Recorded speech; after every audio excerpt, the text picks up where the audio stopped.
So I found clams in the store today. They're great. They're easy to work with. There's a million dishes you can make. We're gonna make one of the simplest ones. We're gonna make clams in red sauce. Really, this is just gonna have garlic. It's gonna be tomato. It's gonna have tomato paste and San Marzano plum tomatoes, but you could really do it with just paste. You could do it just with those plum tomatoes. Either way is fine. I like the combination of the both. Garlic, olive oil, little basil at the end. We're gonna steam these clams until they open. If they don't open, they're dead. We don't wanna use them. We're gonna toss them. Enough babbling. Let's get to it right now. I'm focusing down here. So clams, this is the first ingredient. This is obviously the most important ingredient we need for clams in red sauce, but I'm just gonna show you the other ingredients quick and then we will come right back to the clams. So we got olive oil, got 2 types of tomatoes for this. Tomato paste and San Marzano plum tomatoes. I use both in this recipe. You don't have to. You can use one or the other. If you use paste, you're gonna need some extra water to thin it out, get enough sauce, but either one's fine. One or the other, both, whatever. Garlic, definitely gonna want garlic for this, okay? Lots of garlic in this one. My basil's a little limp right now, but I got more fresher in the fridge. A lot of times if you take a cup of water and you cut your stem, put it in, you can rejuvenate your basil. I've been trying to set up my audio for a while. That's why I'm where I'm at with that. There we go, hot pepper flakes. You don't have to put that in. Then we have like salt and pepper. No oregano, no nothing like that in this dish. Basically with clams, you'll see that they'll be purged or not purged. Sometimes they'll say it on the package, sometimes they won't. If you go to Whole Foods, if you go to a fish market, go to a place like that, they'll be able to tell you. Other places they won't. Costco sometimes will actually have the information right on the bag. So what is purged, or what does that mean? So these are filter feeders. They open up and close and they collect sand. So sometimes if they're not commercially purged, they're very sandy. Anyway, purged, not purged. If you do want to go through the extra step of purging them, you don't use cornmeal. That's like an old wives' tale. What you do is you use salt, and you want to get the salt to the same salinity as seawater. I know, like, it's funny, it makes sense, right? But if you live in the middle of the country, you can't get seawater. So if you live on the coast, you can go get seawater. You can do it that way, or you can make your own seawater. So you're gonna get the salt level to be the exact salinity of the ocean, and it'll work. And what happens is clams will open, they'll let all their sand out, most of it. It'll sink to the bottom of the pot that you're using, and then you take the clams out, gently dry them off, rinse them off, whatever, and then you'll have a clam that'll be relatively sand-free. That's it. These are the type of clams we're gonna use. Oh, and by the way, they're called Littlenecks. The recipe in the description card, in the link, is for double what I'm doing right now. Just keep that in mind, but I'll tell you exactly what I'm doing here. I'm using 4 cloves of garlic. Oh, you see how big those are? They're big cloves. All right, so now you can slice this, you can hit it hard, you can make a paste. Made a paste in the, well, it's not the last one, but I made a paste in the stuffed portobello mushroom one I did. I'm just gonna slice it up. And I think that'll be good. Tomatoes, this is a good brand, San Marzano. I don't know if it's DOP or not. I'll tell you, you'll just find out what's good and what's not good by using a lot of different brands. La Squisita, this one, and Cento, the San Marzano ones, they're both really good, and they're really good value if you live in the New York area. You can get these cans for $1.99, sometimes even less. That's a great value. And then this is even a better value, the Costco tomato paste, Kirkland. You get 12 cans for $5.99, I believe, which is awesome.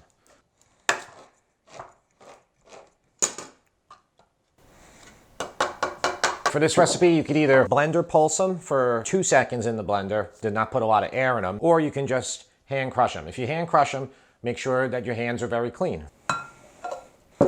Normally you want to do this in the sink. It's the best way to do it. Put it down, in your deep sink, and then you crush with one hand and you shield with the other. So if there's any splatter, your shield hand will stop it. Today I am doing narration, talking the whole time. I think with the lapel mic now that this is going to be hopefully better. I don't know. Let me know.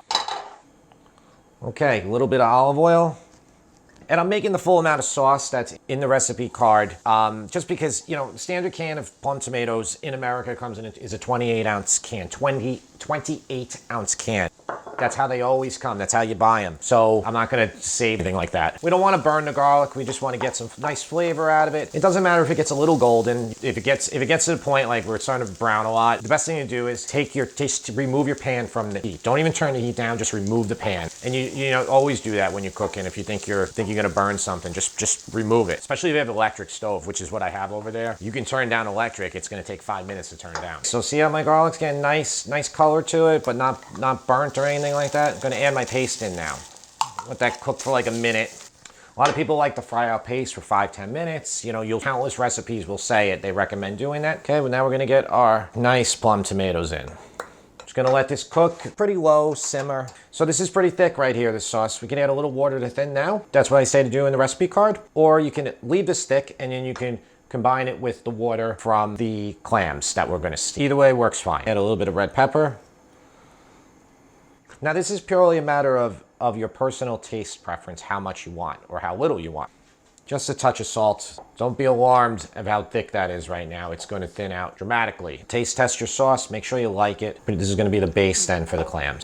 For the clams, I'm going to get the pan to about medium high, but we definitely need, it has to be hot enough to open them up. Gently get them in the water. Okay, and then we're going to cover them. Some of these covers, I have 2 of these, will have a hole in it, which will let a little steam out. Better off the one with no holes so you can actually really steam them well. So all we're gonna do now is we're gonna watch this. Once one clam opens, gently take this off and we're gonna remove it. And we're gonna keep doing that until they're all done.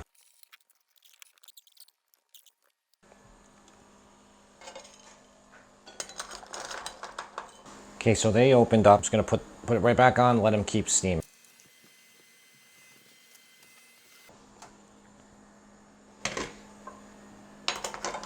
Okay, see how more of them are opening up now?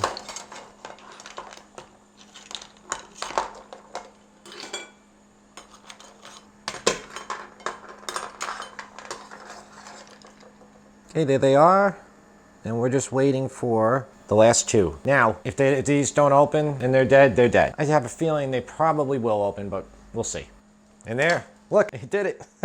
Sometimes, you know, they all have a different amount of time that they take. This is this is like the clam juice you have now. So this makes it clammier. You don't have to use it all. I actually like it to be very, very much on the thin side. I got my heat real low now. I like my clams in red sauce to be like a very nice thin sauce that really, you know, seeps into all the crevices of all the clams. This dish is modeled off of, if you live in Long Island, if you know La Parma, there's 4 of them. They're like the best family style Italian restaurants. The food is amazing there. And they do clams in red sauce, they do clams in white. By the way, one more thing, guys. Okay, so this clam, this was cracked. And look, it opened and it's perfect. So even if sometimes they'll be cracked, what'll happen is you could be taking them home and that could have happened. Might have happened at the store, okay? And that's it, guys. So now what I'm gonna do is I'm gonna gently try to get this tomato inside here, okay?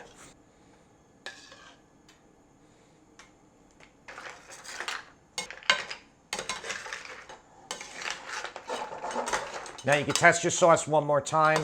Add more hot pepper if you need it. That's kind of the sauce we want, like right there. Got some beautiful basil here. And I'm just gonna hand tear it up. And there we go. One thing else, we can finish it with a nice little drizzle of the really good extra virgin olive oil, but that's basically it. All right, so we're gonna plate these up.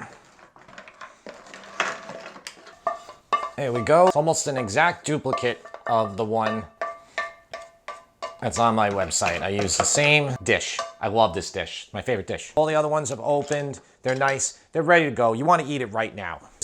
Clams, red sauce, few ingredients in this one. I know you believe me because you just saw me make it. There's only a few things in it. Loaf of bread, really good with it. Dip in the sauce. There's extra sauce over here that I have too. You'll see with a lot of my recipes, I always have extra sauce. It's always better to have extra sauce than to try to like fine tune it to get the exact amount. That's it. This one would be great for an appetizer, obviously, and that's how I normally serve it. But you know, you can make a whole main course out of this. Just make like 5 dozen clams, or you know, a lot of them. Get a couple loaves of bread, a lot of sauce. Make more sauce, dip it in. It'd be awesome. Everybody will love it. You'll love it too because it's real easy to make. Hope you enjoyed this clams with red sauce. I hope you make it for your family. Super simple one. I mean, there's like 5 ingredients in it. You saw how simple that was. If you reach that like 7-10 minute mark and they're not opening, just toss them, and you know, every once in a while you'll lose a few. I didn't lose any in this batch.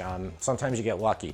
A lot of times you'll get lucky by, you know, when you see the shipments, the date, If you get a new shipment in, then you should be good. And you know, this recipe is versatile. You could do it with any type of clam, do it with mussels, anything like that. Guys, plenty more recipes like this are coming up. If you want a particular recipe for me to make, please let me know. Subscribe to this channel. I don't know what number this episode's gonna be. I'm filming this before the Thanksgiving stuff, but the Thanksgiving stuff I need to get up before Thanksgiving, and Thanksgiving's coming up in a few days. So I think this is episode 13 or 14 for Sip and Feast. I'm Jim. Thanks for watching. See you next time.